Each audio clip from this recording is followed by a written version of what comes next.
Inside Oceanside, your monthly magazine about the people, issues, and events in Oceanside.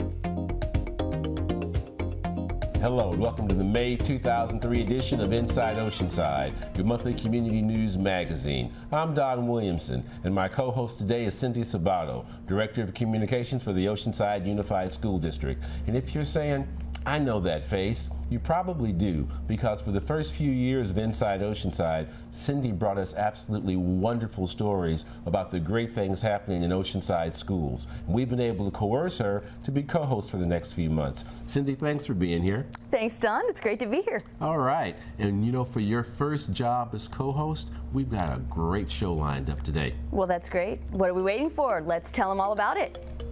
On this edition of Inside Oceanside, we'll take a look at the opening of the brand spanking new Oceanside Chamber of Commerce facility. We'll visit a local auto repair shop that helps women learn to take care of their cars. We'll investigate the live theater scene in downtown Oceanside. Lastly, we'll see what the Oceanside to Escondido rail line may mean for some Oceanside neighborhoods. All this and more in this edition of Inside Oceanside. You know, Cindy, you can't go anywhere in Oceanside anymore without seeing building and new development. If you go south, if you go east, even on Coast Highway. No kidding. But have you seen the two beautiful new buildings where there used to be one at the Oceanside Chamber of Commerce? That's right. One is the California Welcome Center Oceanside, and we told you about the opening there not long ago. The second is the new Oceanside Chamber of Commerce. It just opened, and Guy Water did a wonderful piece on it. It was shot by Jason Williams and Jake Rush, and here it is.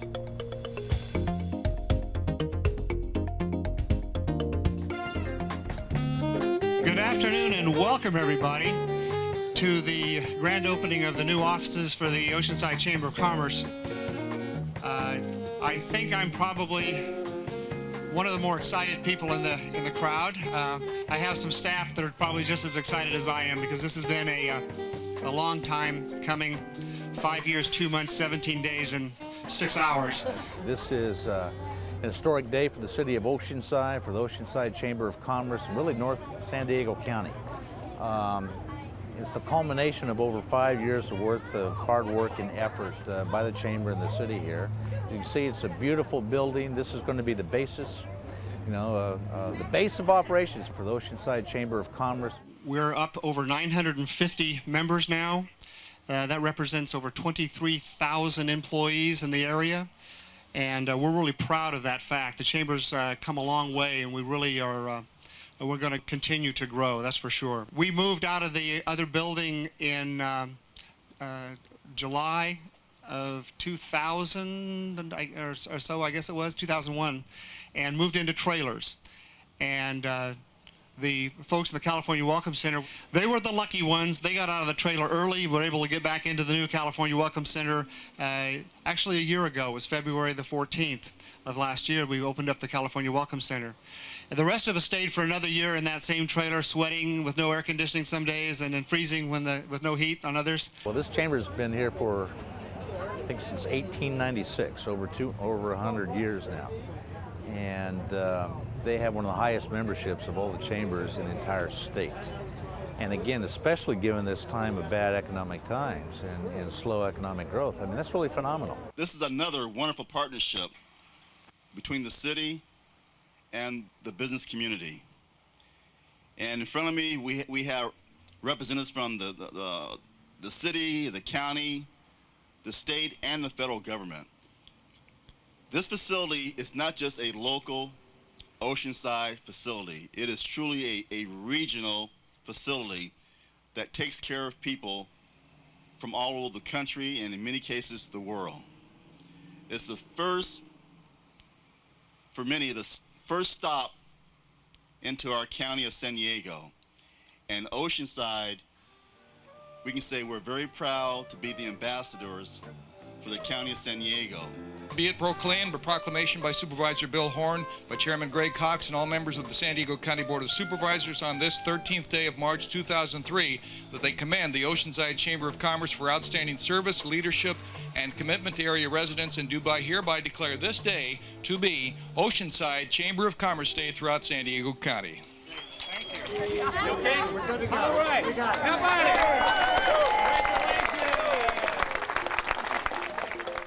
That was really a good piece. You know, the Chamber of Commerce does wonderful things for local businesses. They sure do. And local businesses do wonderful things for the people here in Oceanside. In fact, there's a local auto repair shop that's teaching women about car repair. Are you serious? I'm serious. Well, I could have used that auto shop last month when my truck broke down twice and my husband was at sea. Well, watch this. It was done by Terry Lafferty, and the shooter was Richard Sinatra.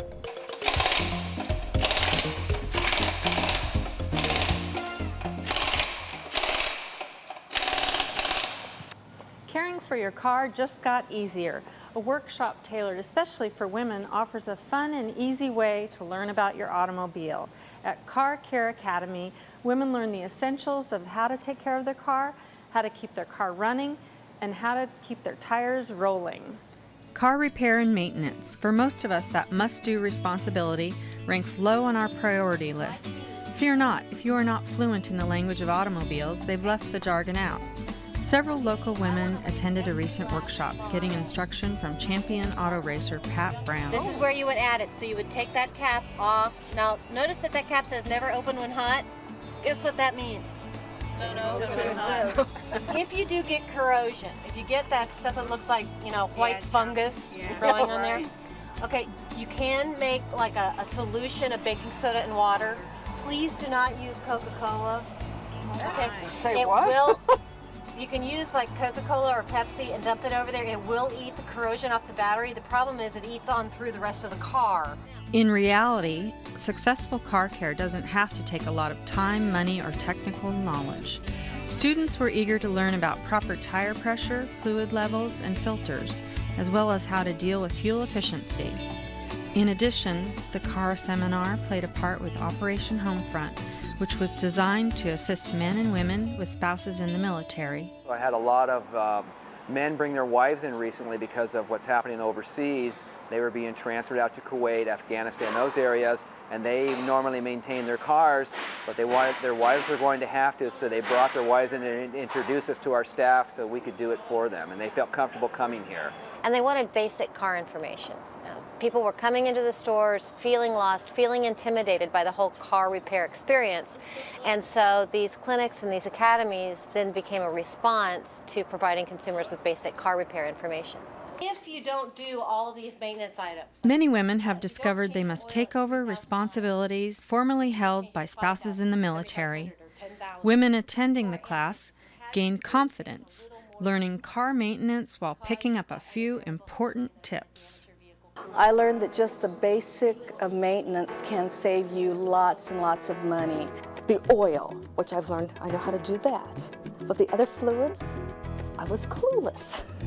I was amazed at how much I learned. I guess the best part was when we did the hands-on, when we went outside and we're looking at the different fluids and, you know, pretty much based on what she had said, we could tell what was what.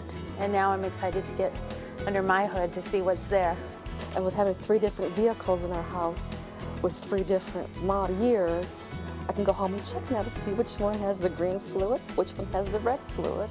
That business about the coolants, which kind, I didn't even know they used them. Here I lived in the East and Middle West where, you know, you hear about antifreeze, and I did not know that you use them in California. I'm very glad I did because my husband is gone right now. He's overseas. I'm having to take on lots of the responsibilities of things that he would usually do. I think it's a good course for any woman who doesn't know anything about vehicles, just to come in and learn about it, because you won't be taken to the cleaners. This one-time event received such a positive response, car care classes may be offered in the future. For information on upcoming classes, please call Gary Ripsco at 760-434-8392. The Car Academy helps dispel the autophobia that many people feel about their car, while providing tips to keep their car running smoothly. This is Terry Lafferty for Inside Oceanside. You know, Don, Oceanside has so much to offer its residents, and there's so much to do here now. It's totally different than when I moved here 5.5 years ago. That's true, and that's true all over Oceanside, and especially downtown. Have you checked out the live theater scene lately? I have, and we want you to. Don Sinatra has a piece that tells us all about what to do with live theater in Oceanside, and Jake Rush was the shooter.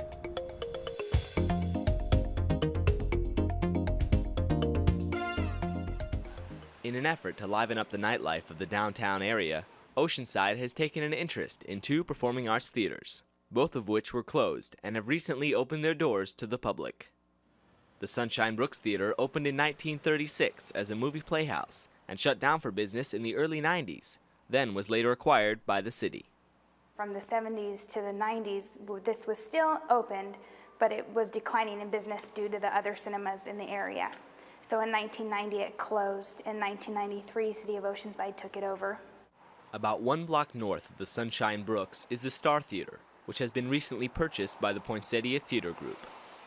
Ann Scholes, president of the board of directors for the group, was on the lookout for a theater to purchase in the North County area. I decided to come up and look at it one day, and the minute I walked into the door, I knew it was our home. And I went in and talked to Jim Heiser, who happened to be here, and I told him, I said right off the bat, well, we're going to buy your theater, so tell me how much money it's going to take to do it. I just loved it. I mean, it's just a beautiful old theater. It just needed to be a performing arts center. The Sunshine Brooks and the Star Theater, we look to see their programs continue to expand, not only to provide more performances, but also reaching out more to the community, getting into the public schools and offering opportunities for kids to learn how to sing and dance and that sort of thing. Well, we hope to see that the local high schools continue to use it for their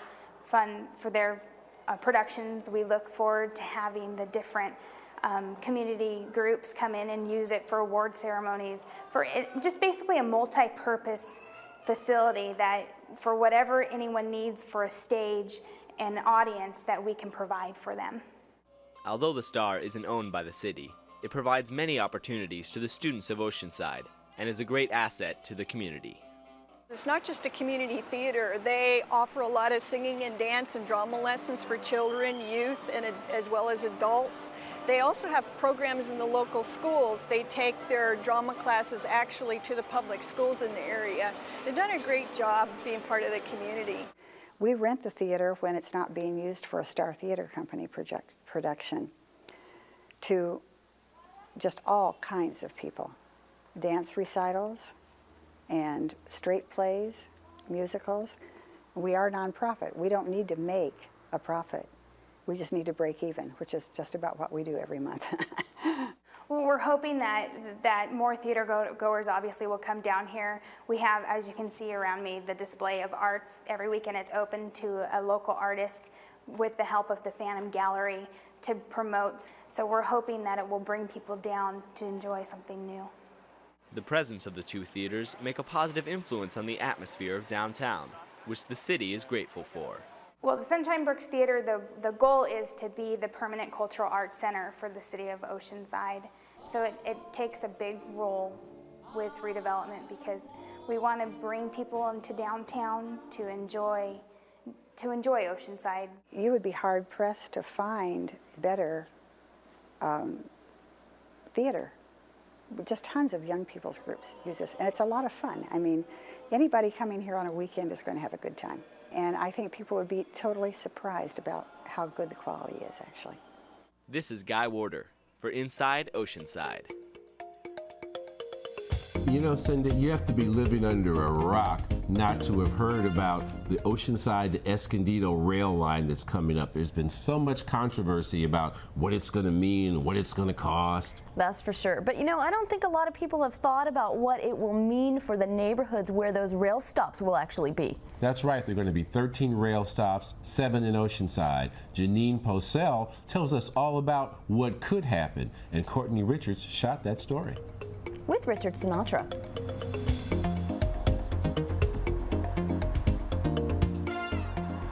Well, finally the train has got a name, and it's called the Sprinter. Actually, it's not a train, but a light rail consisting of DMUs, diesel multiple units, which can run individually or be linked together to form a train.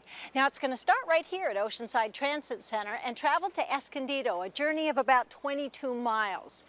Recently, a transit-oriented development study was done, and we're going to talk to some people and find out what this all means for the residents of Oceanside. Although the formal announcement of the federal funding just took place, the Sprinter has been in planning stages since 1986. North Coast Transit District aimed to have it running by late 2005, carrying an estimated 12,000 passengers a day, using 15 stations, 7 of which are in Oceanside. I think all of Oceanside is extremely excited at the prospect of having another way to get around not only Oceanside out to Escondido and from there throughout the county. And as housing prices continue to rise, as gasoline prices continue to rise, I think that it's going to be a very attractive opportunity and option for a large segment of the population. So joining the Coaster and Amtrak will be the Sprinter, a new technology, quieter form of public transport, and with it, transit-oriented development. Development centered and coordinated around the stations. The City of Oceanside and the Planning Department applied to the Air Pollution Control District and the California Department of Transportation for grant funds, the purpose of which was to see what kind of opportunities would be available around the transit stations. Our focus is the development that could occur around the 7 stations that will be in the City of Oceanside.